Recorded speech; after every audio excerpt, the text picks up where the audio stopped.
Di akhir kehidupannya, Sritex itu masih memainkan drama.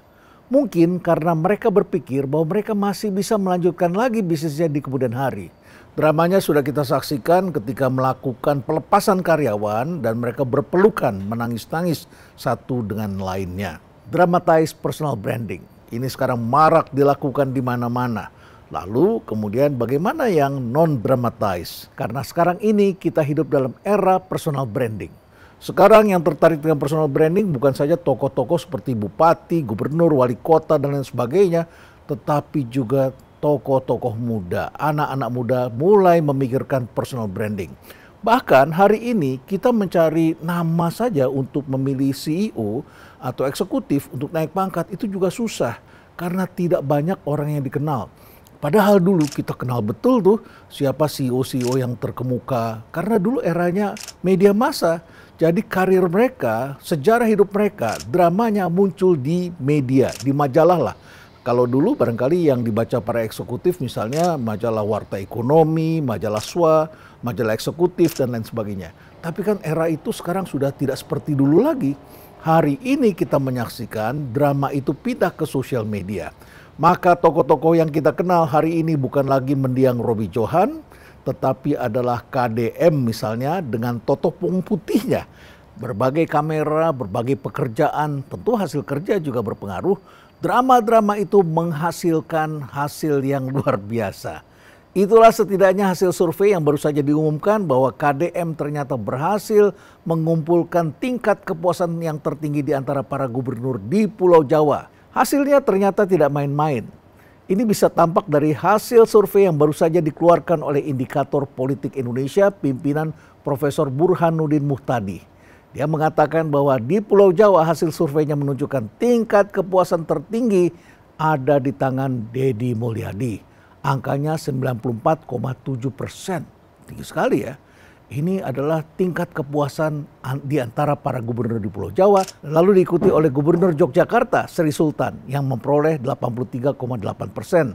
Lalu kemudian juga Khofifah Indar Parawansa yang memperoleh 75,3%. Dan sangat menarik sekali, tokoh-tokoh ini kemudian menjadi panutan dan diikuti oleh tokoh-tokoh lain menggunakan simbol-simbol. Simbol-simbol itu tampak dari benda-benda yang dipakai, pakaian yang digunakan, rumah, atau benda-benda yang dikenakan sebagai simbol lainnya seperti tadi totopong misalnya, atau juga digunakan hewan-hewan tertentu karena kuda mengandung makna, kucing mengandung makna, anjing mengandung makna, apapun itu banyak sekali makna-makna yang bisa diciptakan. Tentu saja kita tidak bisa meniru orang lain, tetapi seseorang itu harus mencerminkan, menunjukkan dirinya.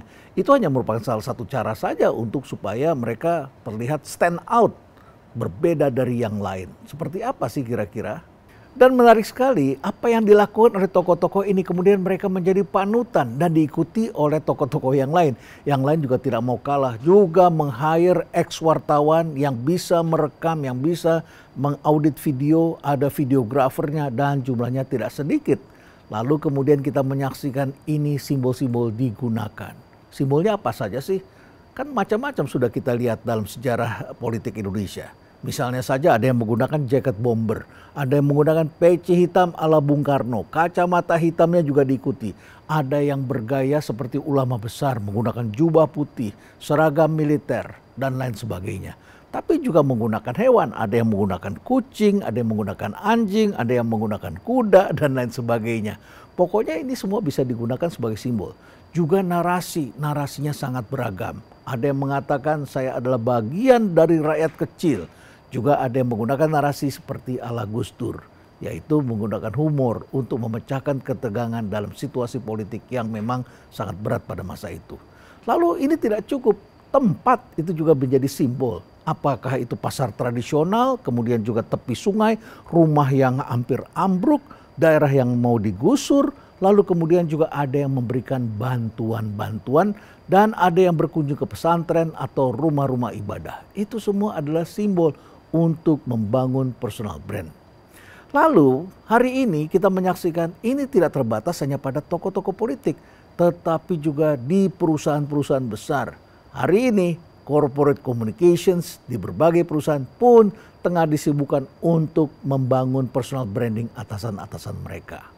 Apakah pilihannya adalah dramatize atau non-dramatize? Menggunakan tema drama atau tidak menggunakan drama? Seperti apa nih hari-hari ini? Wah, banyak kasusnya. Termasuk juga jejak karir anak muda yang bisa diterima di kampus terkenal karena kampus-kampus terkenal itu juga memeriksa jejak digital kalian. Seperti apa? Inilah personal branding, dramatize atau non-dramatize.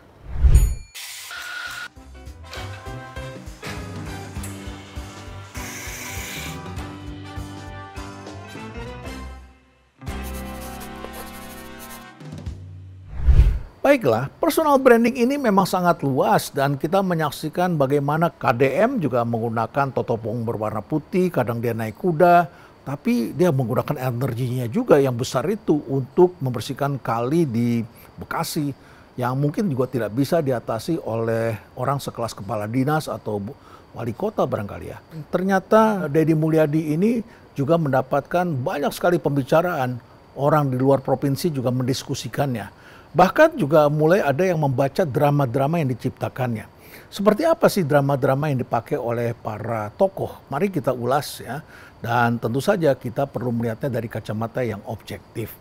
Mari kita lihat misalnya apa yang terjadi ketika Prabowo Subianto yang dulu dikenal sebagai pemimpin yang keras, tegas, militer. Tapi bisa tuh orang memandangnya berubah. Tentu ada elemen-elemen pendukungnya kan. Misalnya saja kucingnya, wah, saya suka sekali tuh lihat kucingnya yang lucu sekali ya, Bobby Kertanegara. Dalam suatu kesempatan orang berebutan ingin melihatnya dalam satu pameran atau satu jumpa dengan para fans gitu ya, para pencinta kucing itu datang ke suatu tempat. Bobby Kertanegara ini juga menjadi menarik perhatian. Tapi Pak Prabowo itu juga berhasil ketika menciptakan narasi-narasi yang bersifat membangun brand image-nya. Dan ini tidak terbatas pada mereka, tetapi juga dilakukan oleh Donald Trump dengan narasi-narasinya. Itu kan sudah lama juga Donald Trump melakukan itu ketika dulu dia membuat program di TV itu, The Apprentice, yang terkenal sekali dengan ucapannya, "You are fired," begitu. Dan wah ini luar biasa, ini CEO kok kayak begini. Dan bagaimana dia mencari eksekutif yang bisa memimpin perusahaannya. Dan kemudian masyarakat Amerika yang pragmatis dan kapitalistis itu sangat menyukai orang yang pintar nyari duit ini.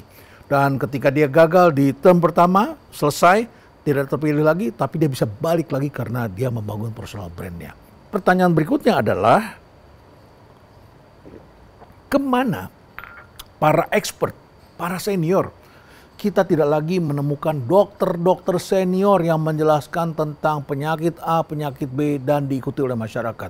Yang muncul kan dokter selebritis, dokter-dokter Instagram. Yang muncul karena apa? Karena mereka juga sambil dagang. Dan menarik sekali, namanya dokter tapi menjelaskannya tentang gosip, wawancara tentang gosip dan sebagainya. Dan tentu saja jualannya juga produk-produk yang ya kita tahulah seperti apa. Dan akhirnya kemudian dokter versus dokter karena menyangkut soal jualan. Dan drama di antara mereka memang sudah kita tahu seperti apa. Dulu kita juga mudah mencari eksekutif terkenal. Dulu ada Bob Sadino, Robbie Johan. Gampang kita nyarinya orang-orang seperti itu. Tapi hari ini nggak lagi kita mendengarkan. Oleh karena itu, maka sekarang mulai dituntut. Kan ada namanya public relations, divisi kehumasan di satu kantor. Nah, sekarang juga ada namanya Korkom, corporate communication. Sekarang beberapa anak muda itu diminta oleh atasannya agar membuatkan platform social branding untuk atasannya. Bagaimana membuat strategic plan untuk membangun personal brand para atasan. Karena atasan mereka juga masih muda dan karirnya masih berkembang, masih ingin nanti diangkat lagi sebagai pimpinan. Apalagi usia pensiun kan sekarang ditambah begitu. Jadi karir orang itu memang semakin panjang dan mereka perlu dikenal sedikit lebih baik. Walaupun berbeda dengan personal branding yang dibangun oleh para selebritis ini. Tidak sama. Mereka yang dibangun dengan kepopularitasan yang kuat, lalu kemudian kamera di mana-mana, wartawan mendekat, berbeda dengan para profesional. Tentu mereka tidak memerlukan follower sebesar jutaan-jutaan para selebritis ini. Tapi mereka perlu dikenal. Nah, pemimpin sejatinya itu adalah tidak lahir atau tidak dilahirkan dari orang lain, dari tahta atau dari gelarnya. Tetapi dari kata-kata yang menyatukan, membangkitkan, menggerakkan hati manusia. Apakah itu melalui komunikasi verbal maupun non-verbal. Dan komunikasi itu adalah senjata mereka. Dan kemudian mereka mewariskan ini semua untuk generasi-generasi berikutnya dari apa yang mereka bisa menjadi teladan. Itulah komunikasi dan bagaimana personal brand itu dibangun.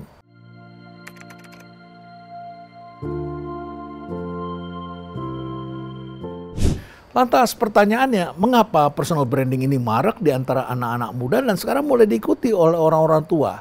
Pertanyaannya ini sebetulnya tidak sulit untuk kita jawab. Kenapa? Karena mereka sekarang hidup dalam dunia baru. Dunia ini sedang melakukan global resetting, di mana kompetisi itu sangat berat sekali. Pekerjaan itu makin sedikit, yang punya kesempatan juga makin sedikit. Dan anak-anak muda sadar betul bahwa pengetahuan mereka akan berubah terus. Pengetahuan, gelar, keterampilan ini tidak abadi dan tidak cukup untuk menjadikan mereka berhasil. Maka mereka memerlukan lebih dari sekedar CV mereka. Itulah personal branding. Apalagi mereka hidup dalam era sosial media, di mana kesempatan untuk menampilkan diri itu menjadi lebih besar. Lalu kemudian dunia ini ternyata mempunyai aturan sendiri yang disebut dengan algoritma. Dan algoritmanya ini kemudian mempengaruhi pikiran publik dan harus dipelajari. Mike Walls sampai membuat buku yang berjudul Algorithmic Leaders. Dan itu menggunakan data dibaca, dan kemudian orang juga harus menampilkan sesuatu.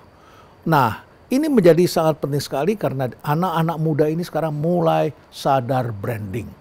Tetapi ketika sadar branding ini, tentu saja diperlukan panduan. Dan menariknya sekali, tanpa disadari sebetulnya ada dua jenis tipe branding. Yang pertama adalah branding yang didramatisasi.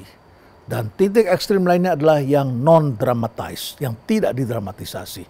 Dan tentu saja bagi orang yang tidak memahami ini, dia bisa masuk dalam apa yang disebut sebagai fragile branding. Dan anak-anak muda belakangan ini erat hubungannya dengan fragile branding. Mari kita bahas satu persatu seperti apa saja personal branding ini. Dramatized, non-dramatized, fragile, dan non-fragile. Kita bahas dalam part berikut ini.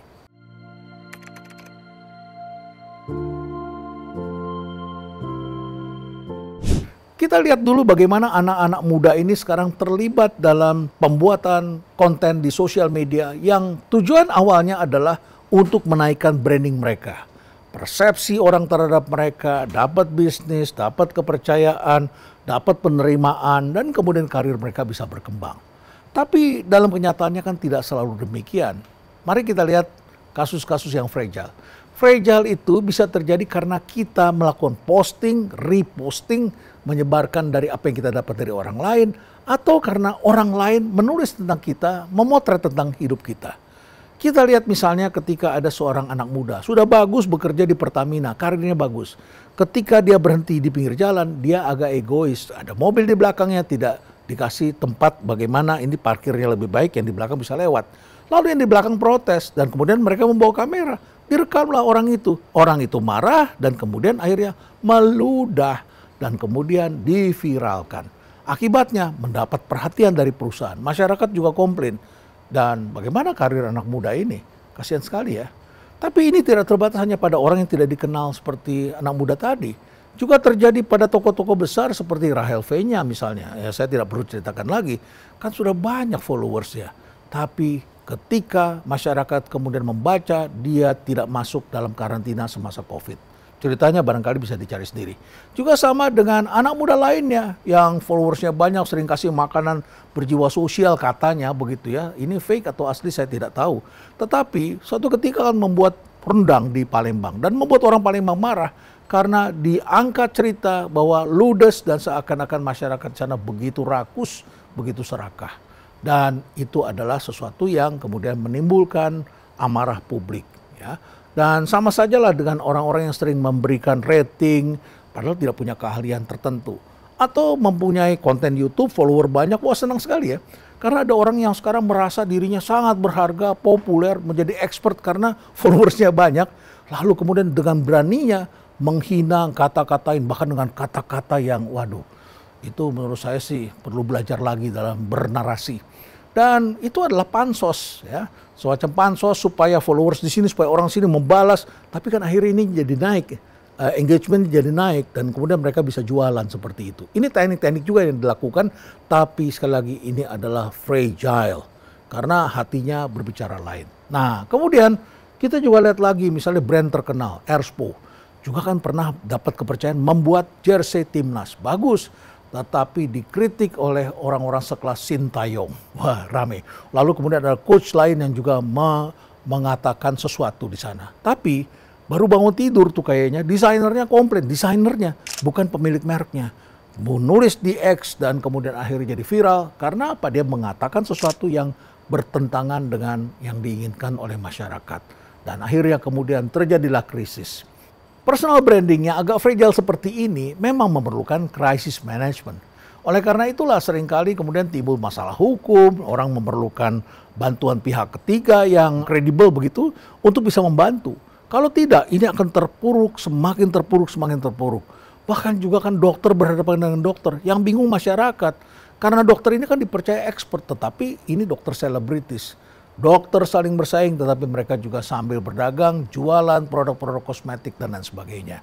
Ini perlu dokter senior, tapi sayangnya dokter-dokter senior tidak melakukan personal branding. Mereka sangat terbatas hanya pada pekerjaan, profesi, rumah sakit mereka, atau pada organisasi profesi. Perlu juga dipikirkan, kita memerlukan mercusuar untuk memberikan penjelasan kepada masyarakat. Nah, ini juga terjadi di luar negeri. Mulai dari pegawai di restoran, orang yang bekerja di salon kecantikan, sampai orang yang sedang celebrate di lapangan, dan kemudian ke Perdana Menteri. Sebut saja misalnya ada seorang yang bernama Cameron Jankowski. Dia bekerja di Taco Bell, sebuah restoran yang melayani makanan siap saji, dan pada saat itu lagi populer Ice Bucket Challenge. More people, Elon Musk, Ryan Seacrest, and Chris Anderson of TED, consider yourself challenged. You have 24 hours. Good luck.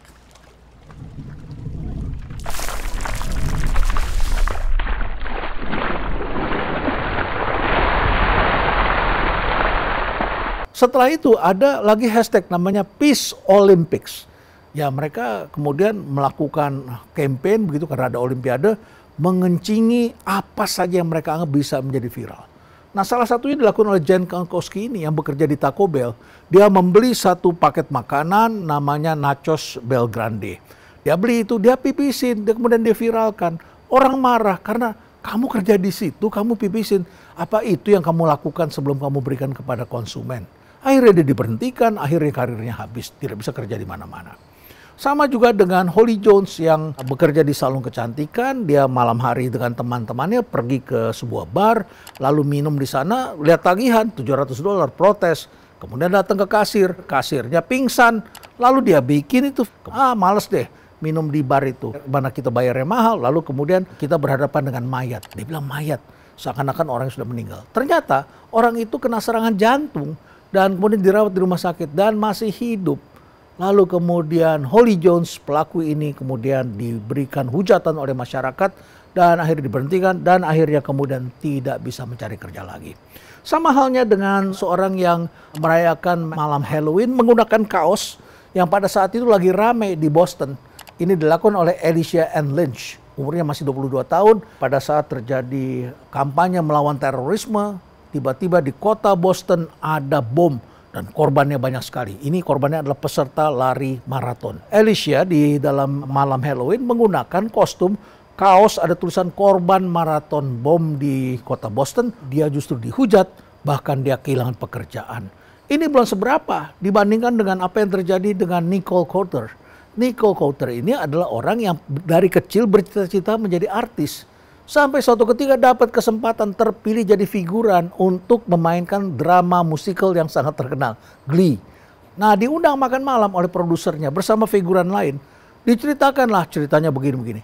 Dia bocorkan dan akhirnya masyarakat marah, penontonnya marah, fansnya tidak suka, produsernya tahu, nama dia dicoret, sejak itu dia tidak lagi menjadi artis. Padahal kan orang bersusah payah tuh untuk membangun dirinya begitu ya. Jadi dari sini kita bisa melihat bahwa kalau kita tidak paham melakukan personal branding, ada drama dalam kehidupan ini yang bisa membuat kita terpuruk. Ini tidak terbatas hanya pada anak-anak muda, tapi juga pada para tokoh publik. Apakah Anda politisi, bupati, wali kota, gubernur, presiden, wakil presiden, siapapun juga. Meninggalkan jejak digital dan drama-drama itu perlu dipahami ada levelnya dan bentuknya berbeda-beda. Mari kita lihat.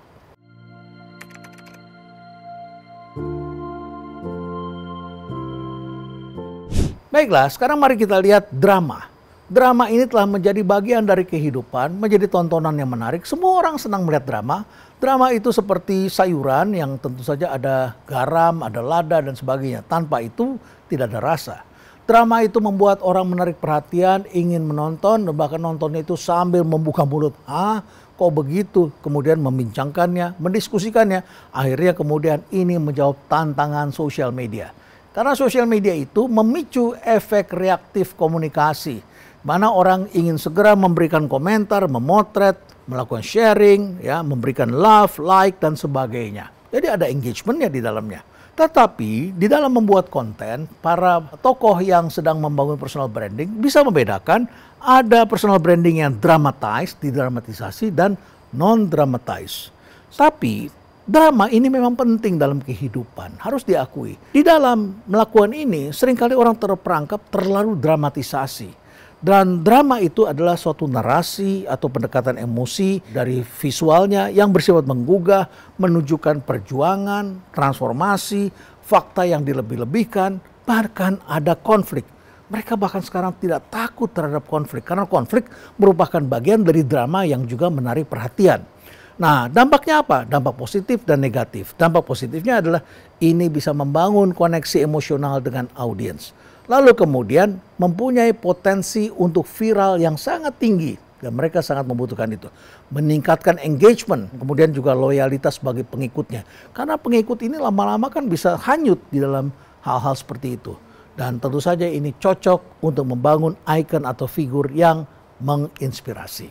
Lalu dampak negatifnya bagaimana? Negatifnya ini bisa dianggap drama yang berlebihan, tidak otentik, rentan terhadap skeptisisme, bisa backlash bahkan menimbulkan krisis, kerentanan pribadi, dan tentu saja ini bisa menjadi tidak konsisten antara kehidupan Anda yang otentik dengan apa yang disajikan di dalam sosial media.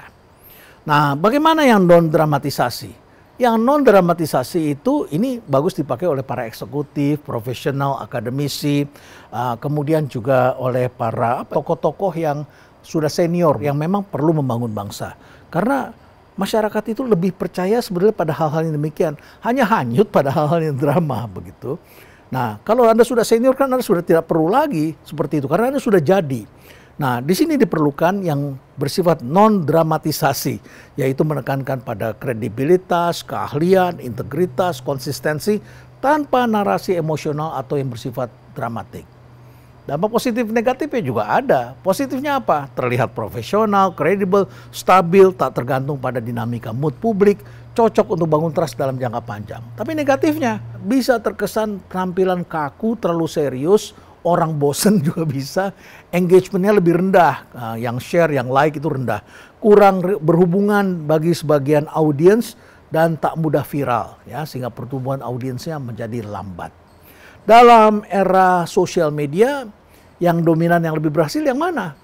Yang lebih berhasil tentu saja kalau ukurannya adalah jumlah audiens, itu adalah yang dramatize, yang didramatisasi. Karena apa? Karena media sosial itu memicu respons emosional dan bersifat instan. Lalu kemudian ada algoritma. Ini juga harus dipelajari. Masing-masing sosial media algoritmanya berbeda-beda. Jenis konten, cara penyajian tentu juga tidak bisa disamakan. Dan tentu saja sosial media itu menyukai konten yang menggugah reaksi-reaksi tadi.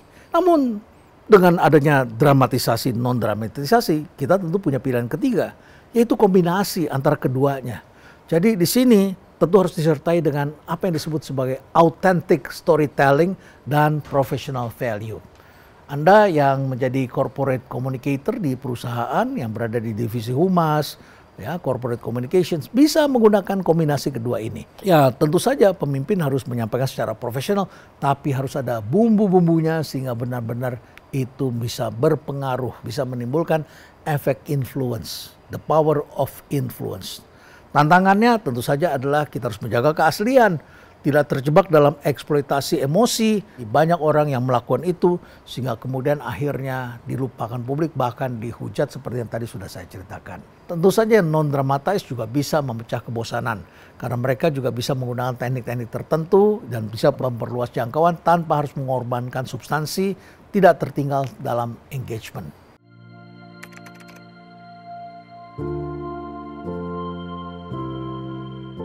Nah, kalau kita sudah tahu bahwa dramatisasi itu penting, banyak digunakan, sedangkan Anda yang berada pada profesi serius tidak perlu khawatir karena Anda juga mempunyai ciri khas di sini.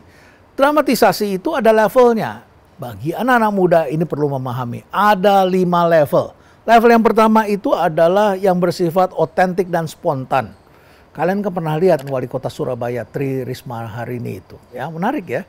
Tapi sebagian orang bisa berkata-kata lain begitu. Nah, mereka tentu saja menggunakan emosi dan narasi yang bersifat natural. Orang-orang ini natural tetapi tanpa naskah dan tentu saja juga bersifat spontan.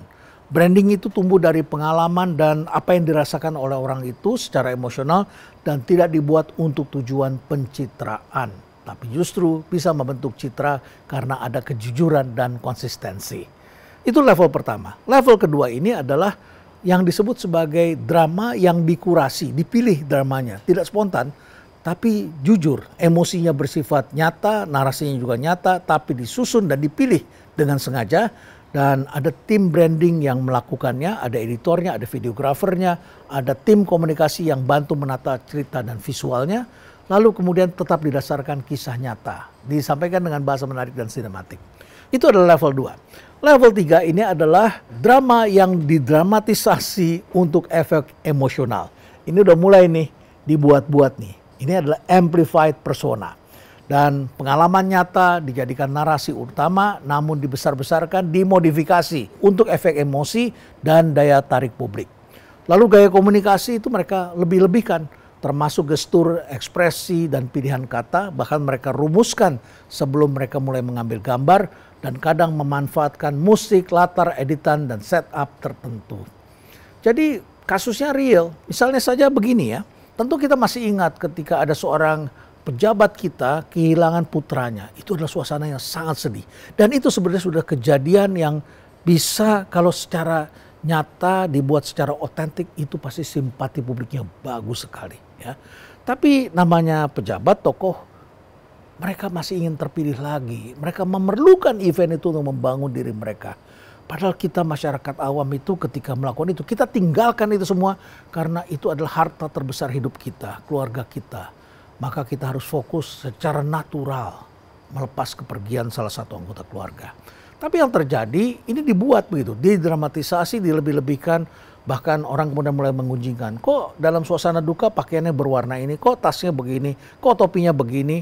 Lalu kemudian setelah itu kameranya juga mengambil, itu kelihatan sekali ya, digerakkan pada titik mana dan sebagainya. Ya efeknya sih lumayan karena setelah itu tokoh kembali di sini disambut seperti pahlawan yang baru pulang dari perang. Tapi kan lama-lama orang bisa membuka kembali jejak digital itu. Yang keempat ini adalah persona yang dibangun, semakin fake nih, semakin kesini, constructed character. Jadi citra diri itu tidak mencerminkan keseharian asli dari tokoh itu, dibuat untuk tujuan tertentu. Tujuannya apa? Popularitas, politik, atau pasar. Ini mulai nih fake di sana, level keempat ini. Ada elemen sandiwaranya, jadi ada peran atau topeng sosial yang dipasangkan pada tokoh itu yang dilakukan secara sadar. Dan gaya bicara juga disesuaikan, bisa gaya bicara, busananya, bahkan masalah pribadi bisa direkayasa untuk mendapatkan perhatian. Itulah level keempat. Akhirnya level kelima, fake beneran ini ya. Personal branding yang dipalsukan, itu level 5. Ada cerita, latar belakang, bahkan emosi, semua dipalsukan demi simpati, popularitas, dan demi kepentingan monetisasi untuk mendapatkan duit. Dan ini bisa melibatkan kebohongan publik ya, banyak sekali. Misalnya orang mengaku korban, pernah menjadi korban ini, korban itu, dulu saya begini. Padahal nggak ada itu. Itu cerita masa lalu yang sebenarnya tidak ada. Mereka juga memalsukan ini, memalsukan itu, termasuk memalsukan gelar. Termasuk orang memberikan panggilan dia, gelar-gelar yang hebat segala macam, padahal dia tidak begitu.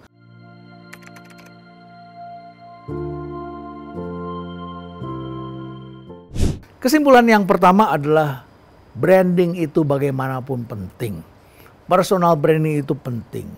Anak-anak muda merasa itu penting. Kenapa? Karena mereka sadar kompetisi mereka berat. Pekerjaan itu semakin sedikit. Suasana bekerja semakin berbeda. Mereka tentu memerlukan personal branding. Personal branding itu memerlukan pengetahuan tentang hal-hal yang sudah saya sebutkan tadi semua.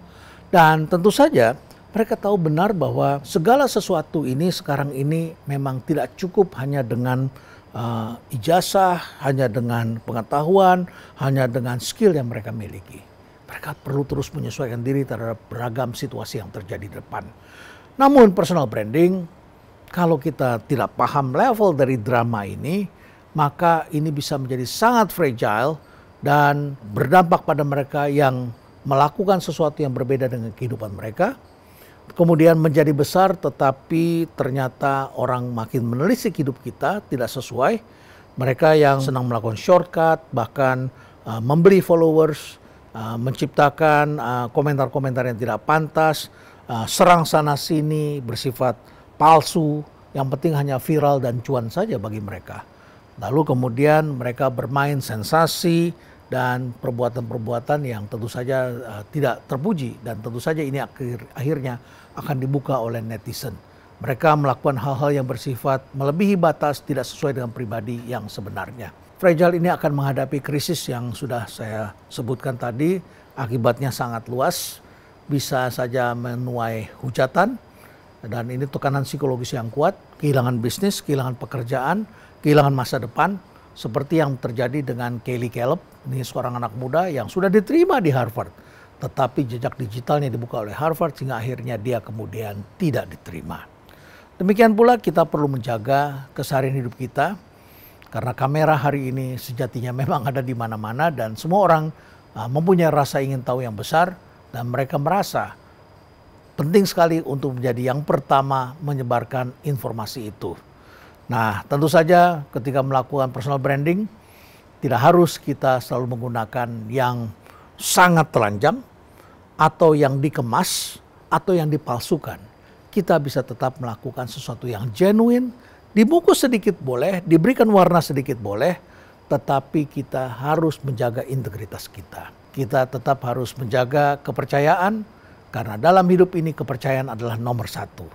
Lalu kemudian kita perlu menjaga personal branding, tidak harus selalu menggunakan drama, tapi kita juga bisa menjaga sesuatu yang bersifat adalah konsisten, dan dalam senyap atau terbuka kita melakukan yang sama, karena personal branding itu adalah semacam mercusuar, dan dia berbicara sebelum kita menyebut atau mengatakan siapa diri kita sebenarnya.